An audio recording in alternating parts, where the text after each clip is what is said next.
Hey, thank you, Tony. Thank you, everybody, for having me. Feel free to chat as the presentation's going on. I'll be checking it, periodically. So if something comes up, but we will also have some Q&A at the end for you guys to ask questions. And like Tony said, this was a presentation I did at Inbound. It sold out pretty quickly. And so I'm happy to be able to represent it here for you all today.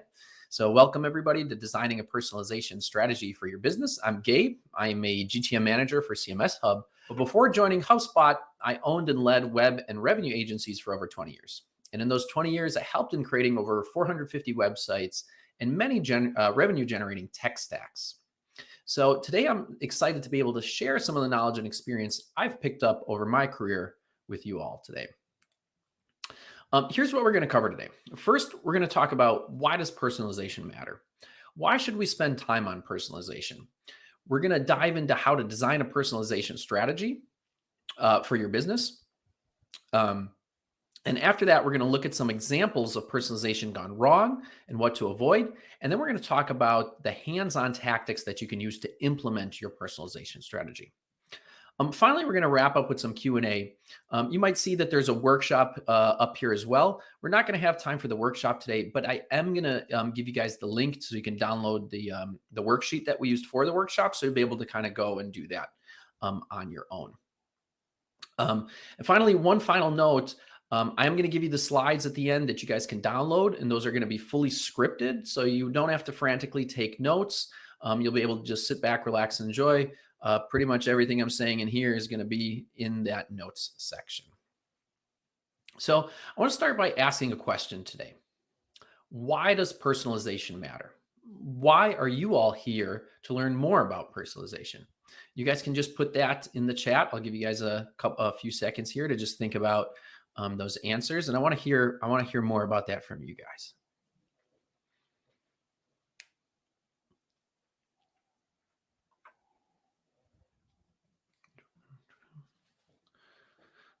Up your HubSpot game. All right, good.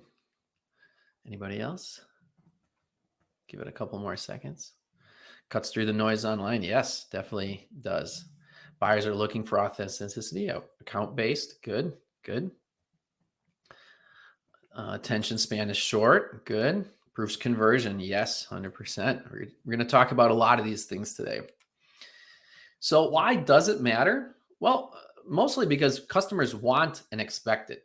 In 2022, personalization is essential. Can you guess what percentage of consumers expect highly personalized experiences? What do you guys think that percentage is? 100%. 88, 40, 72. Some good guesses here. The answer is 71%. 71% of consumers expect companies to deliver highly personalized experiences across all touch points, according to a recent McKinsey research study. The research also found that when customers don't get this personalized experience, the majority of them end up frustrated. Additionally, according to Accenture, 83% of consumers are willing to share personal data to enable personalization. I mean, isn't that crazy that consumers are so hungry for personalized experiences that they're willing to share their personal data? Is it really surprising though? These days, we all expect digital experiences to be seamless and personalized. That might catch me a few times there. Personalized can be a hard word to say sometimes, but companies like Amazon, Netflix, and Uber have set a new standard for smooth one-to-one experiences. The bar has been set really high. And with that bar set, everyone now expects the same experience from any type of company. Mid-market, SMB, B2C or B2B, it doesn't matter. The expectation is the same. Consumers now see personalized journeys as being the default. And B2B marketing leaders are increasingly understanding that personalized experiences are no longer a nice to have, but a necessity. But here's the beautiful part. Building world-class personalized experiences is not only good for the end customer, it's also good for the company. McKinsey calls personalization the holy grail. They cite a recent Harvard research study that shows personalized experiences can reduce acquisition costs by 50%, increase revenue by 10 to 15%, with digital native companies seeing as high a lift as 25%, and increase efficiency in marketing spend by 10 to 30%. I mean, wow. Who doesn't want reduced acquisition costs and increased revenue? But there is work to do. When Forrester surveyed end customers, the majority of customers cited their experiences, it's okay, it's fine, nothing to write home about. Depressing? Maybe, but I see it as exciting. Why? Because this is your opportunity. Think about it. Customers expect seamless digital experiences. Good experiences impact the growth of the business, but a majority of current experiences are okay at best. So creating a world-class personalized experience is a huge opportunity that can give you a strategic advantage over your competition. Embrace that opportunity. We now know why personalization matters, so let's switch gears and look at how to design a personalization strategy. Before we dive into that though, you need to first ask yourself, is your marketing program mature enough? Am I ready to invest the time in personalization? In the past, personalization was seen as a nice to have, and for most marketers, the extent of your personalization was stuck at hello first name in your emails. It was something that if you had some extra time, you'd get around to it. But in 2022, nothing matters more than having the right context and improving the connection with your users. So yes, it doesn't matter if your marketing program is just getting off the ground or if you have a mature program. Personalization needs to be part of your core program. It's no longer a nice to have. When we look at what makes up a personalization strategy, it's 6 areas we look at. The first is goals.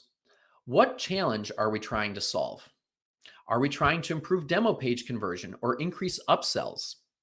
The second is called subsegments. How will I divide my audiences to target them with personalization? This is different than personas or segments, and we'll discuss that why in a bit. The third is data. What data do I need to be successful? Do I have the data I need? The fourth is personalization tactics. What tactics will I use to deliver my personalization? Will I use content swapping of text or images, pop-ups, email, or something else?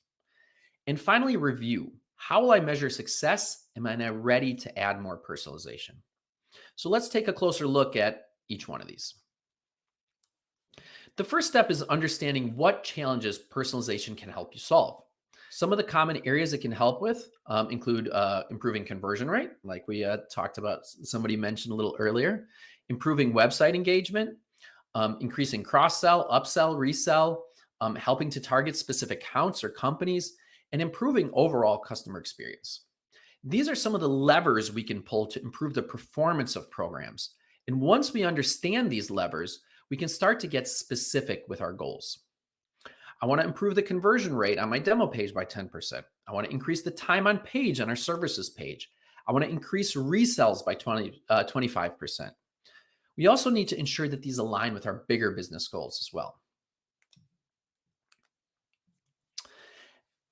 As part of this goal setting process, we also need to align our teams. There's going to be several teams involved in creating and responding to users who've encountered personalization.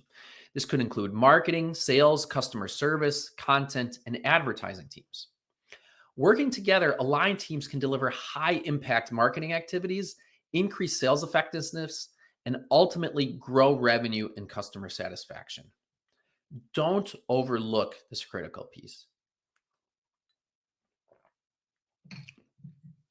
Our next step is called subsegments. And this step is all about how will I divide and target my audience? This is who you want to personalize to. You'll notice I called this step subsegments and not segments or personas. While your personas or segments will certainly have a heavy influence on how you divide your audiences, subsegments are groups within your segments or personas. One of the key reasons for this is that at least 95% of your traffic will be unknown users, and I won't have the same level of data as I will with known users. So we have to plan subsegments for both our known and unknown users. Let's first look at known users. Typically, when you think about personalization, what comes to mind is known users. We know who they are typically by a cookie that was set when they filled out a form. And when we know who they are, we can be very specific with our targeting. So, for instance, I can create a contact list based on everyone who's a CEO in the software industry, and then target users of that group based on if they visited our services page. Or I could simplify and make a contact list based on anybody in the software industry. I have a ton of flexibility here. And under the first bullet point, you'll see some of the most common properties used to create these known subsegment lists. I also can use some of the grouping and targeting methods used for unknown users, like targeting by geography, language, ad referrals, or by link clicks. They're typically done by looking at the IP address, the browser language, the URL, or tracking code, or a tracking code looking for specific behavior. The problem with known users though, is that they're typically only 1 to 5% of the users on your site. So what about the other 95%? That's where your users come into play. And as I mentioned in the last slide, we can group and target these users based on web engagement or pretty much anything they do on our site.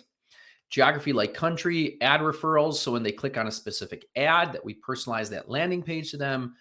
Link clicks within a page, language of their browser or device type like mobile, tablet, desktop, and so on. The key here is to ensure that you're thinking about both known and unknown users. And when thinking of creating your subsegments, I can create many subsegments or just a couple. Though I would recommend that you start just with having one known and one unknown and building from there. You can always add more later. So for example, instead of having subsegments for each industry for known users, choose the industry with the most opportunity and start with that. And then as the results come in, then continue to add more over time. Don't overcomplicate things. You'll see why as we talk about our next step in designing our strategy, which is data. Data is every marketer's favorite subject. I don't know if any of you know this movie. Feel free to put it in as I talk here if you know it. I may be dating myself a little with this movie, but it's called Office Space. It's a classic from my younger years. And these gentlemen all work in an office together. And that printer is constantly jamming and everyone hates the printer. It frustrates them so much and it's the bane of their existence. Yes, staplers do. Finally, one day they take the printer out into a field and they get their revenge. And our video's not playing here, but for those of you who haven't seen this scene, I love this scene. It always cracks me up. But essentially, they're out in the field here with this printer. One gentleman has a bat. One gentleman's throwing axe kicks at it, and they're pretty much destroying this printer here. And this is what I feel like every marketer thinks about when we talk about data, right? Data, however, is super important, and you can't do personalization without the right data. So let's dive into part 3 of our strategy, which is data. So when we're considering data, there are a few key things we need to look for. The first is that the data exists. Do we have the data that we need? Do you remember all those characteristics we defined in the last step? Are you collecting the data for those characteristics? If you're not, we're going to talk about a little more about how to get them in a minute. One thing I want to point out as well is when it comes to behavioral data, things like what a user clicked on, what pages they viewed, when they last visited, and way more. If you're using HubSpot, there's nothing you need to do. HubSpot only tracks what users are doing and allows you to easily use that data for personalization. There's no need for a CDP or to cobble it together multiple systems. It's all there for you right out of the box, and it's going to be clean and accurate. The next question to ask about your data is it accurate? Is it correct? Well, how was the data collected? Was it imported from ZoomInfo or Apollo, or did customers provide it? What's your confidence in that data? If it's not good data, you might just have to dump it and start over. And finally, is it clean? Are you using open text fields where you should be using dropdowns and you have no consistency to your data? Do you have the data spread across multiple fields? Maybe the data is in duplicate fields and they conflict with each other. You need accurate and clean data in order to do personalization. Oh, we have Nick Sal in the house too. I have to say hi to Nick. Nick actually, maybe 11 or 12 years ago, onboarded me onto HubSpot. So, welcome, Nick. Great to see you.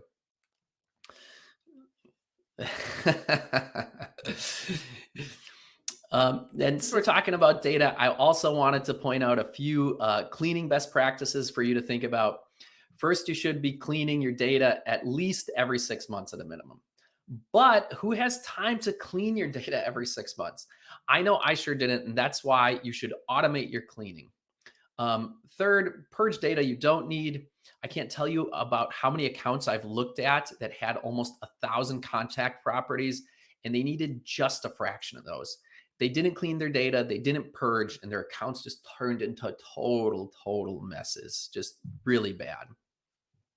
And finally, look, at some point, it becomes so much of a burden to clean the data that sometimes it's just better to start over fresh. Purge it all, start over fresh, start clean, do it right. Not everybody can do that, but in some cases you can. And sometimes it's just an easier path. That's okay to do. It happens more than you think it does.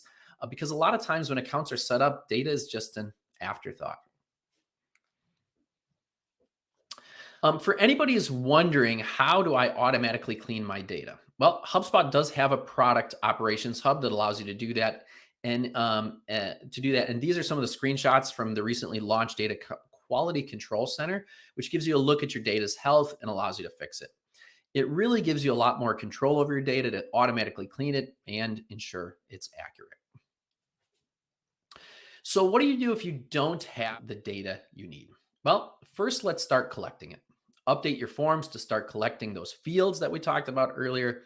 If you need role and industry, update your forms to include them. Then start thinking about data collection campaigns. If you all remember earlier, we talked about a stat: 83% of people are willing to share personal data to enable personalization. You can do giveaways to collect the data. Hey, fill out this form to help us personalize your user experience, and we'll enter you into a drawing. You can include it in pop-ups on your site that just ask simple questions like, hey, what's your role? You can do surveys and more. You want to supercharge your effort by creating some campaigns that can begin to collect that data. When talking about data, one of the most common questions I hear is, should I enrich my data using a third-party service? Should I go out and buy some data? Well, depending on who you talk to, some may say yes and some may say no. But when it comes to personalization, to me, the answer is no. Third-party data often isn't reliable, and if you get personalization wrong, it's a huge hit to the user's trust, and you never want to lose your user's trust. And we'll talk about this a little bit more later on. So when it comes to personalization, skip the third-party data enrichment services. That's a no-no for me.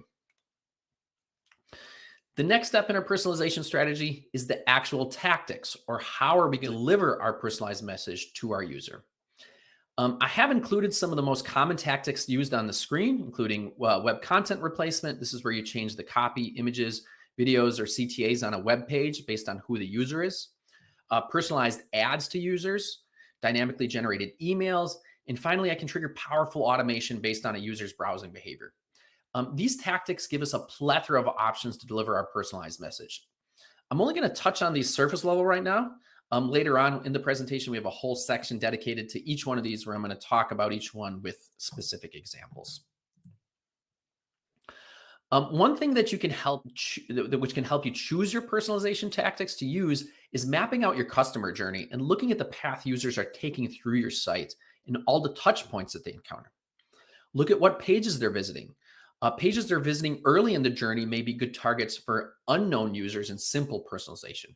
Pages they're visiting later on in the journey may be useful for known users and more specific personalization.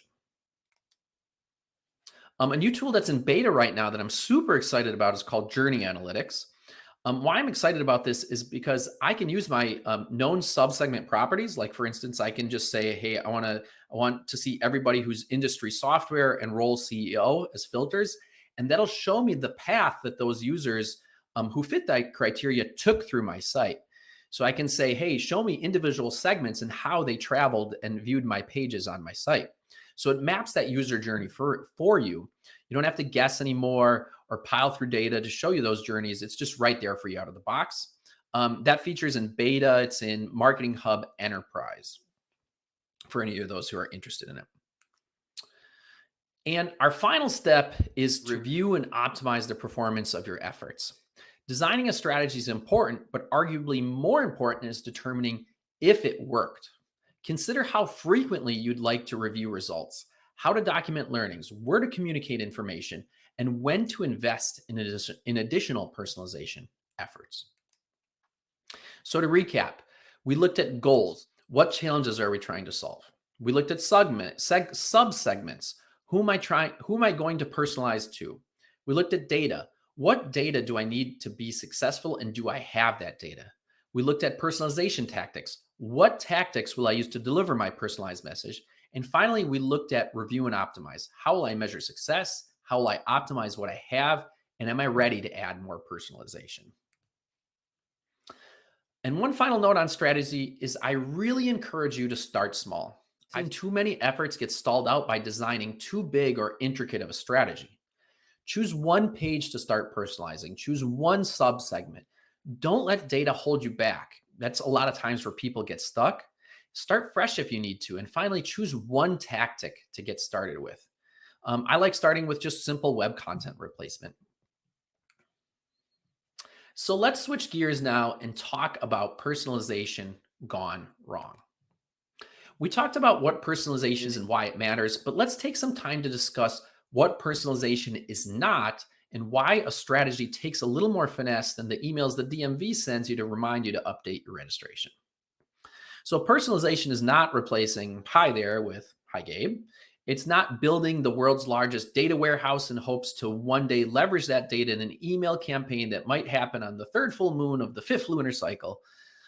It's definitely not buying data from third-party vendors. And finally, changing the colors of buttons on your website also doesn't fall into the category of personalization. Let's also touch on where personalization can go wrong or what could cause our projects to fail.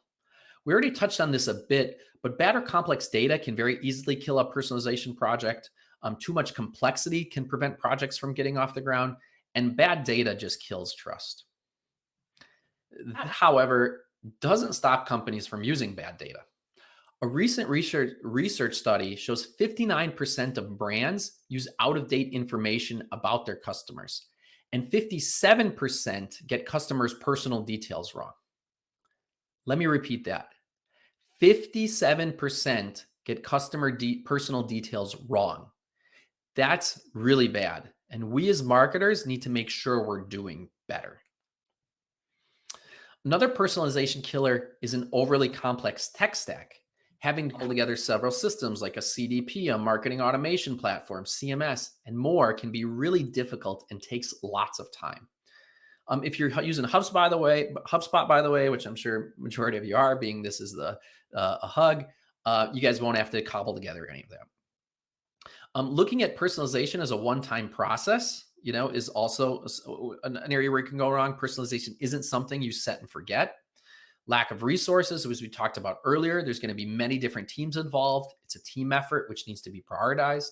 And finally, too much personalization or personalizing too soon, also known as being creepy. Hey, don't be creepy. Personalization is about trust transparency. According to an Accenture report, 27% of consumers reported a brand experience that was too personal or invasive. And almost 2/3, 64%, say it was because the brand had information about the customer that they didn't share knowingly or directly.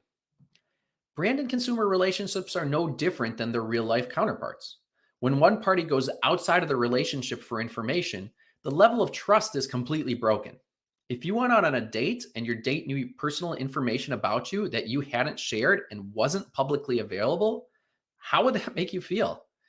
It might make you start feeling like you're on a date with Beetlejuice here. This, by the way, is another reason we don't recommend buying third-party data for personalization. Above all, never break your users' trust and be transparent about data usage. Let's look at a few examples of personalization gone wrong. In the first one here, this brand sent a congrats on your new baby email. The problem is the user was dealing with infertility and Mother's Day just passed away. In the second, this brand targeted a user with messaging around getting married.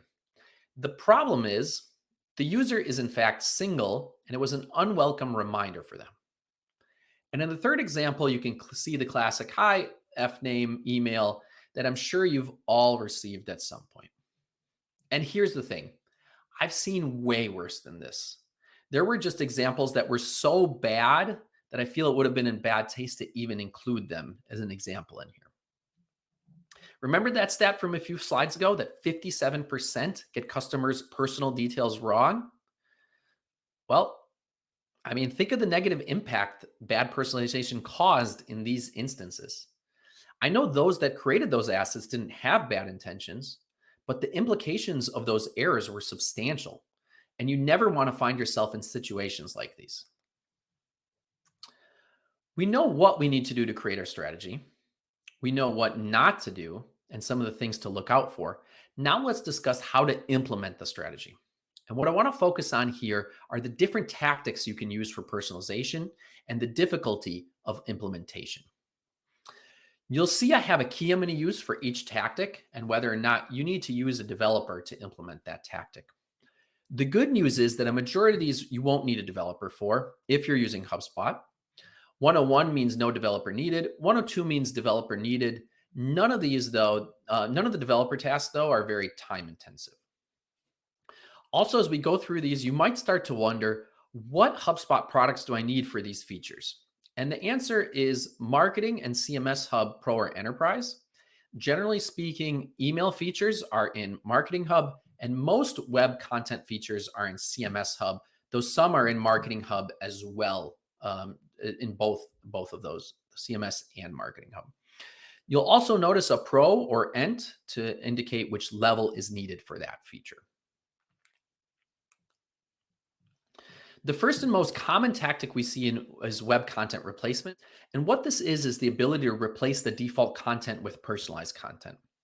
HubSpot has 4 different areas for web content replacement, and these can be used both on your website and in email. Smart content, which is the ability to swap copy, images, or video. Smart call to actions, or the ability to change CTAs. Smart forms, which allow you to decide which fields to show to a user on forms. And finally, dynamic content that allows you to display information in your CRM dynamically based on who is visiting. Let's start with smart content. Smart content is a marketer-friendly, no-code tool that allows you to swap the content on a page or within an email based on who the user is. This includes copy, images, or video. With smart content, I can create landing pages like a demo page, for instance, that has a different value propositions and images based on the user. Or I could create an email that would promote one set of events to one user, to one group of users, and another set of events to another group of users. So you can see in the example here, they switch the image and copy based on the user's location and the time of year that it was for that user. Think about an international clothing brand like Shein, which is based out of China but ships worldwide. They'll have users in Australia where it may be summer and users in the US where it may be winter. Here's another example of web content replacement that Microsoft's using. The content on the left is targeted to a B2C user, so they're promoting Surface Pro. And the content on the right is targeted to a B2B user where they're promoting Office 365. And there's multiple ways to accomplish this for known users. I might know their role or the company they work for. If they're an unknown user, I could base this off of previous browsing behavior or maybe click activity they've had in the past. So moving on to CTAs, also a marketer-friendly no-code tool that allows you to swap CTAs either on your website or in an email. You can see here in this example, this is a navigation that contained a CTA that they swapped out based on who the user is. So for instance, if I know a user is a CEO, I might show them an offer about revenue generation versus if the user is in IT, I might show them an offer that is about security. Or let's say it's a CEO and they've already downloaded an early stage offer about revenue generation, and I know that they're in MQL already. I may then choose to show a demo or consultation CTA, instead pushing them to the next life cycle stage. Smart Forms are a marketer-friendly no-code tool that allows you to dynamically show what form fields you show a user. What this allows me to do is progressively build a profile around a user. So if you look at the example here, let's say I have an early stage offer like an ebook. The form I'm showing, this user initially will have their name, email, and company. Then let's say they come back and are interested in a middle stage offer. I already know their name, email, and company. So instead, I'm going to ask their needs and what solution they're interested in. And if finally they return again and are interested in another offer, this could be another middle stage or a late stage offer. And now I'm going to ask maybe role and time frame. What I'm doing here is progressively building a profile on the user. You could also use this to build interest profiles. If you see behavior that shows an engaged user, use a pop-up form to ask them what interest they have, their role or other information. The key here is engaged users. We don't want to bombard our users. We can build that profile over time on future visits with small and simple questions. This will help fill that data bucket so you can better personalize future content to users. And finally, our last example of content replacement is dynamic CRM enabled pages. This allows you to dynamically show content to users. So you may be wondering, what's the difference between smart content and dynamic content? In the example above, they're using real estate data from a custom CRM object to show listings to a user. So with dynamic content, I could look at the user's address or city and show them the 10 properties that are closest to them. With smart content, the content you're swapping is static. So I'm able to pick 10 properties to show to specific groups, but everyone in that group will see those same 10 properties. With dynamic content, I'm able to personalize content to each specific user. So dynamic content does require enterprise and will likely require a developer as well. Now let's talk about ad targeting. What this feature does is allows you to change the ad on advertising platforms like Google, Facebook, and LinkedIn based on data in HubSpot. I can do this with unknown users based on their browsing behavior, or with known users by creating contact lists based on contact properties. So instead of just spraying ads out there based on advertiser data, you can use highly targeted data in HubSpot to deliver personalized ads to users. I can target them based on where they are in their buyer journey, based on role, or based on a specific company. Here's a few examples of different ways you can target with ads. The first example allows you to target based on pages they've visited within a time frame. The second example allows you to target based on contact lists you've created. And the last is based on companies you've selected as target accounts. You can see you don't need a developer and it's marketer friendly. Also, don't forget you can personalize the landing page you send them to using the smart content we talked about earlier. This can help you create an end-to-end personalized experience and reduce the amount of landing pages you may need. So next up is programmable email. And the concept of programmable email is very similar to dynamic web content that we saw earlier. What this does is allows you to create email that is unique to an individual user. It's a little hard to see here, but this email is doing something similar to what we showed before by dynamically showing real estate based on data we have in the CRM. So each email sent will be customized to an individual user. In the past, I might have had a campaign that had 63 emails, 21 workflows, 168 CTAs covering, let's say, 160 products. With programmable email, I might be able to knock that down to 3 emails in one workflow. This allows you to personalize email at scale, reaching a wider audience to deliver personalized emails to the right person at the right time. It allows you to deploy segmentation strategies based on any data in the CRM and create infinitely customizable marketing emails that meet the needs of your users as individuals. And this allows you to spend less time creating many emails and keep an overall cleaner portal.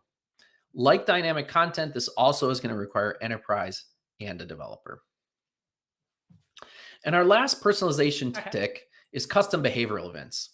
This allows marketers to hone in on super high value actions by a user to pass the highest value leads to sales in the least amount of time.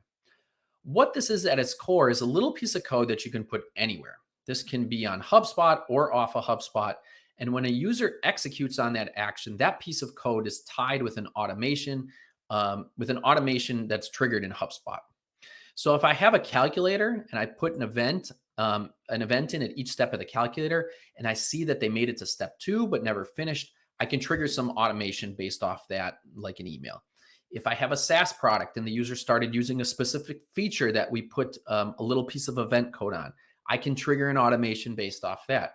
All you have to do is just drop this little piece of tracking code, and you can start to see what users are doing on the web properties you own and triggering automation based off those actions. You can see in the example here, events can be based on something I click on, a form submission, a URL that gets visited, or something completely custom that happens outside of HubSpot. I can then go into my automation and choose almost anything to do from there. I can send a dynamic email. I can send a text message or WhatsApp message using I can trigger an in-app message in my software app, like you see an example of above. You have an endless amount of possibilities with the flexibility of HubSpot's workflows. So some key takeaways from today. Start small. Personalization is a process. Target a single subsegment to start. Ensure you have good data, but if it becomes a detractor, start fresh. Choose high value opportunities first. Don't personalize just to personalize. Make sure it provides value and solves a problem. Create opportunities throughout the flywheel and go deeper on personalization as you get deeper into the flywheel. Create bite-sized pieces that support broader campaigns. You don't need each page to be 100% custom to each segment. Build strategies that can be supported across many channels, but also make sure content is appropriate to each channel. Excuse me. And lastly, have fun. Personalization can create amazing user experiences if done right. Be creative and have fun with the process.